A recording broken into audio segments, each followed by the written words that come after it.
Spurs won, Everton won, and this is the reaction. Tottenham on tour. Well, hello there, folks. This is Brian Ireland here. This is the reaction. I watched the game a little later as I was stuck at work, so sorry for being a little late. But lot to talk about. I mean, this game, so much frustration, so much I think we expected from this Spurs side currently, just unable to get over the line, and it's incredibly frustrating. And of course, it's what happened again. 1-1 and finished 1-1. But let's start at the beginning. Let's start with the starting lineup. I don't think there's any surprises here. I think from an availability perspective, we weren't going to see any differences in the starting lineup, other than maybe Hugo Lloris, who was back in training this week and did start. I think surprisingly for a lot of people. Didn't look off it in any way. Maybe some of the, which we'll get into later in the second half, some of the playing out from the back was as sketchy as ever.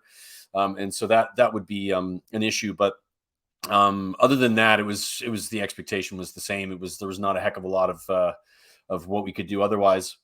Something that Spurs did really well.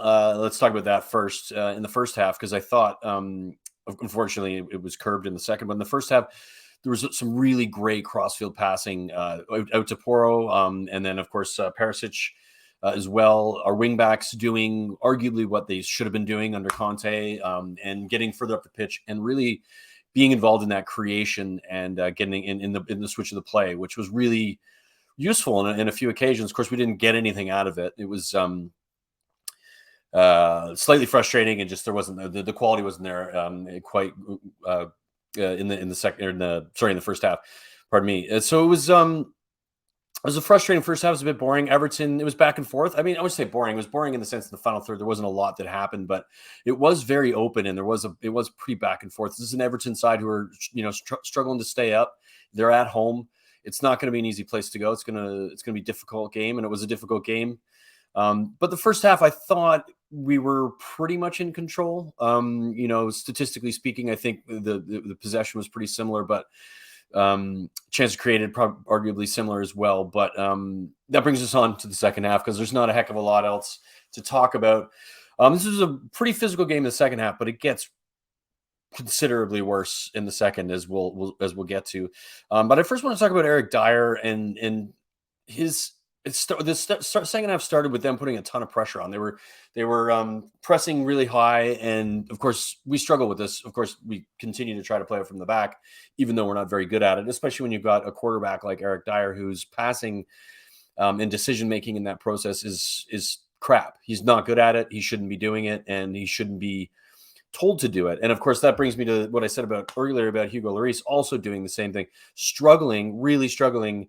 To make good decisions about passing it from the back. We almost got caught on a couple of occasions, and we're lucky, I think, in that scenario that we didn't get caught.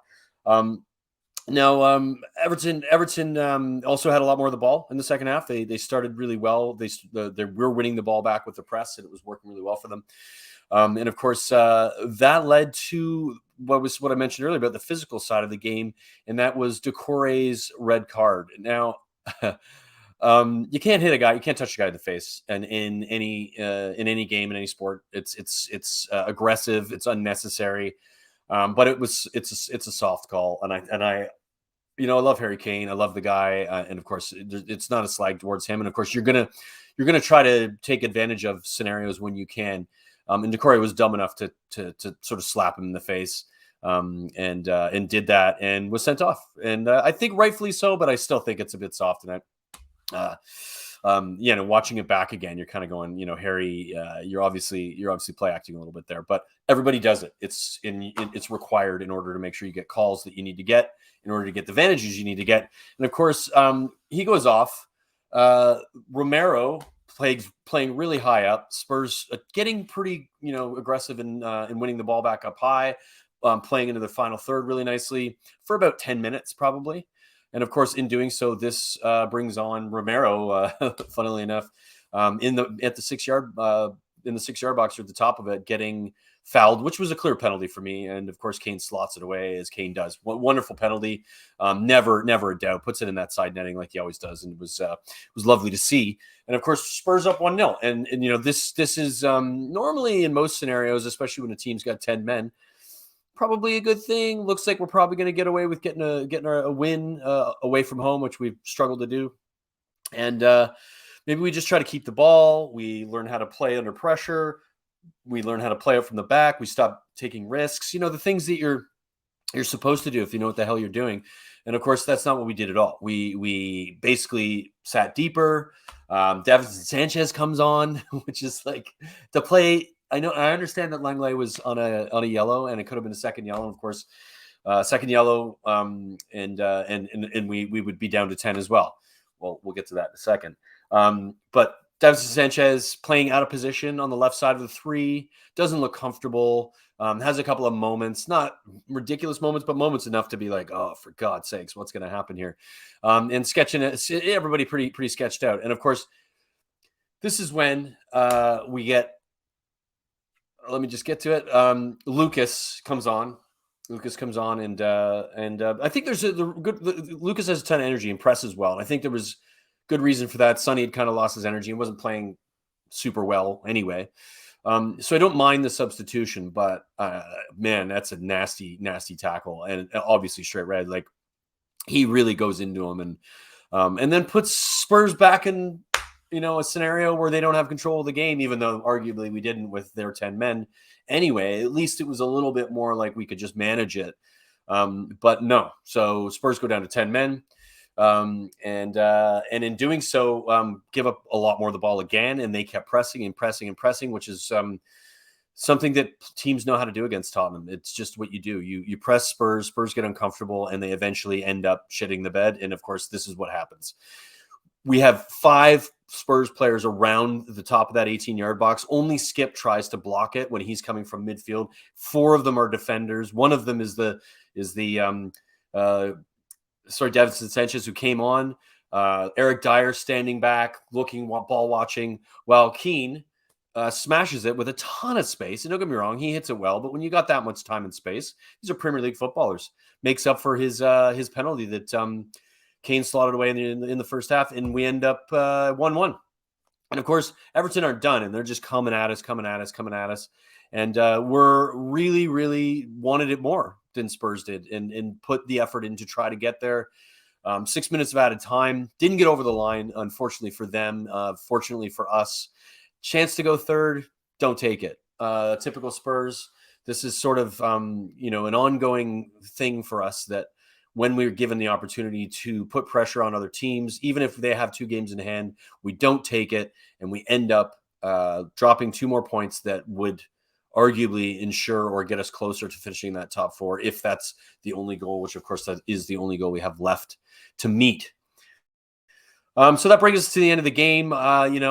There wasn't a lot in it that was very exciting. If I was going to pick a man of the match, I'd pick Harry Kane because of what he was involved in. Especially particularly in the first half, I thought he played well, but he was marked really well, and their press worked against him.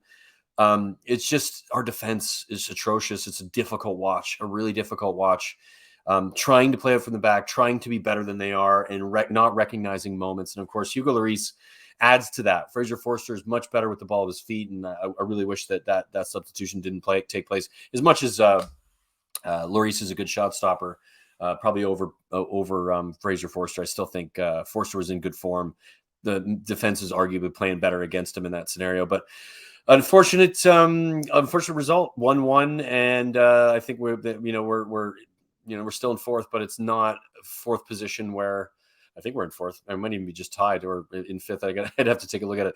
I just finished watching. So anyways, that's where we are with Tottenham. It's just one thing after the other, consistently doing the same thing, shitting the bed at the end of the game, letting teams back into it. Southampton previously, and now Everton, both teams struggling at the bottom of the league. And here we are trying to get 4th place, and we can't get over the line. Anyways, thanks for watching. I really appreciate it. It's a pleasure. Make sure you like and subscribe, smash those buttons for us, and we'll see you next time. Cheers.